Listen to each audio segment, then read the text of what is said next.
जब अन्याय अपने चरम पर था, जब राक्षसों का आतंक इंसानियत को निगल रहा था, जब माँ की कोख तक सुरक्षित नहीं थी, तब ब्रह्मांड ने पुकारा और श्रीहरि ने जन्म लिया। लेकिन वो जन्म किसी महल में नहीं हुआ, बल्कि जेल की अंधेरी कोठरी में, जहां मौत हर सांस पर मंडरा रही थी। ये कोई कहानी नहीं, ये है उस प्रभु की लीला जो कैद में पैदा होकर भी संसार को मुक्त कराने चला था। अगर आपने कभी दर्द में मुस्कुराने की ताकत पाई हो, अगर आपने कभी अंधेरे में उम्मीद की रोशनी देखी हो, तो ये कथा आपको रुला देगी और आपके भीतर छुपे विश्वास को फिर से जगा देगी। बस एक वादा करो, इस वीडियो को अंत तक जरूर देखना, क्योंकि ये सिर्फ श्री कृष्ण के जन्म की नहीं, बल्कि हर उस इंसान की कहानी है जो संघर्षों में भी भगवान पर भरोसा रखता है। तो चलिए वीडियो की शुरुआत करते हैं। बहुत पुरानी बात है। मथुरा नगर की गद्दी पर क्रूर और अहंकारी राजा कंस का राज था। उसने अपने पिता राजा उग्रसेन को भी कारागार में डाल दिया था। लेकिन कंस के हृदय में अपनी बहन देवकी के लिए एक नरम कोना था। जब देवकी का विवाह पराक्रमी वासुदेव से हुआ, तो कंस खुद रथ का सारथी बनकर उन्हें विदा करने चला। तभी आकाश में एक बिजली सी कड़की और एक दिव्य वाणी ने घोषणा की, हे कंस, जिस बहन को तुम इतना प्रेम करते हो, उसी की 8वीं संतान तेरे अंत का कारण बनेगी।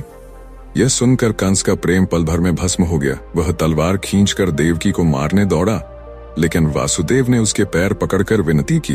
वासुदेव ने वचन दिया कि वे अपनी हर संतान को उसके जन्म लेते ही कंस को सौंप देंगे। इस वादे के बाद भी कंस का हृदय नहीं पिघला। उसने दोनों को तुरंत कालकोठरी में बंद करवा दिया। एक एक करके देवकी ने 7 बच्चों को जन्म दिया और हर बार वासुदेव ने भारी मन से अपने बच्चों को कंस के हवाले कर दिया।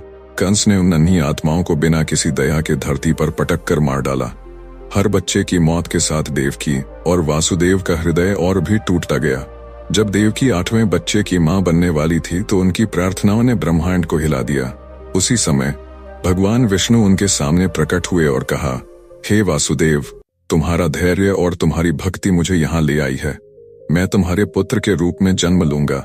मेरे जन्म के बाद तुम मुझे यमुना के पार गोकुल में नंद बाबा के यहाँ छोड़ आना और उनकी नवजात कन्या को मेरे स्थान पर ले आना। और फिर वह रात आई। श्रावण मास की अष्टमी की आधी रात, जब घोर वर्षा हो रही थी और चारों ओर घना अंधेरा था, देवकी ने एक चमत्कारी बालक को जन्म दिया। शिशु के जन्म लेते ही कारागार की सारी जंजीरें अपने आप टूट गईं। भारी भरकम दरवाजे खुल गए और पहरेदार गहरी नींद में सो गए। यह सब देखकर वासुदेव समझ गए कि यह भगवान की ही लीला है। उन्होंने बालक को एक टोकरी में रखकर सिर पर उठाया और यमुना नदी की ओर चल पड़े। उफनती हुई यमुना के जल को देखकर वासुदेव घबराए। तभी शेषनाग ने अपने फन फैलाकर बालक को बारिश से बचाया और यमुना ने उन्हें रास्ता दिया। गोकुल में नंद बाबा के घर वासुदेव ने बालक को चुपचाप यशोदा की गोद में सुला दिया और उनकी कन्या को लेकर वापस लौट आए। कन्या के रोने की आवाज सुनकर कंस जेल में आया। जब देवकी ने कहा, यह एक कन्या है, यह आपका क्या बिगाड़ सकती है, तो भी कंस का हृदय नहीं पिघला। उसने कन्या को हवा में उछाला, लेकिन वह उसके हाथ से छूटकर देवी का रूप धारण कर गई और बोली, हे दुष्ट कंस, तुझे मारने वाला गोकुल में सुरक्षित है। अब तू कितना भी प्रयास कर ले, तेरा अंत निश्चित है। यह सुनकर कंस कांप उठा। उधर गोकुल में नन्हे कृष्ण अपनी बाल लीलाओं से सबको मोहित कर रहे थे। बड़े होकर जब वे शिक्षा के लिए ऋषि सांदीपनि के आश्रम गए, तो उनकी मित्रता एक अत्यंत गरीब पर सच्चे मन के ब्राह्मण बालक सुदामा से हुई। उनकी मित्रता इतनी गहरी थी कि वे हर सुख दुख में एक दूसरे के साथ रहते।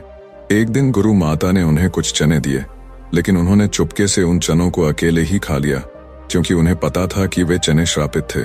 सुदामा नहीं चाहते थे कि उस श्राप का असर उनके प्रिय मित्र कृष्ण पर पड़े। जब कृष्ण ने पूछा, सखा क्या खा रहे हो, तो सुदामा ने झूठ बोला, नहीं, मैं तो कुछ नहीं खा रहा। यह सुदामा का अपने मित्र के प्रति असीम त्याग था। समय बीतता गया। कृष्ण द्वारिका के महान राजा बन गए, जबकि सुदामा की गरीबी दिन प्रतिदिन बढ़ती गई। उनके पास खाने को भी कुछ नहीं था। अपनी पत्नी के बार बार कहने पर सुदामा खाली हाथ तो नहीं, पर भेंट में कुछ सूखे चावल लेकर कृष्ण से मिलने द्वारिका गए। महल के द्वारपालों ने उनकी फटेहाल हालत देखकर उनका मजाक उड़ाया, पर जैसे ही कृष्ण को पता चला कि उनका बचपन का मित्र सुदामा आया है, वे नंगे पांव दौड़कर उनसे मिलने आए। कृष्ण ने सुदामा को अपने राज सिंहासन पर बिठाया, उनके पैरों को अपने आंसुओं से धोया और अपने पीतांबर से पोंछा। जब उन्होंने सुदामा से पूछा कि भाभी ने क्या भेजा है, तो संकोचवश सुदामा ने अपनी पोटली छुपाने की कोशिश की। कृष्ण ने प्रेम पूर्वक वह पोटली ले ली और चावल खाने लगे, यह कहते हुए, सखा, इन चावलों में तो सारी दुनिया का स्वाद है। सुदामा कुछ दिनों तक कृष्ण के महल में रहे, पर उन्होंने अपनी गरीबी के बारे में एक शब्द भी नहीं कहा। जब वे वापस लौटे तो रास्ते भर सोचते रहे कि कृष्ण ने उन्हें कुछ भी नहीं दिया। लेकिन जब वे अपने नगर पहुंचे तो अपनी झोंपड़ी की जगह एक भव्य महल देखकर दंग रह गए। उनकी पत्नी भी राजसी वस्त्रों में उनका इंतजार कर रही थी।